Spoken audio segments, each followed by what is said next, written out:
interrupt programming at the request of the National Weather Service to activate the North Texas Emergency Alert System.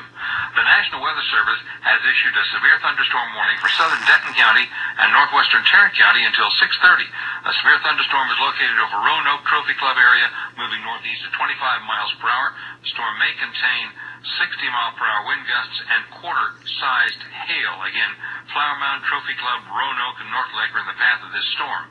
A severe thunderstorm warning in effect for southern Denton County and northwestern Tarrant County until 6:30. A severe thunderstorm located near the Roanoke Trophy Club areas, moving northeast at 25 miles per hour.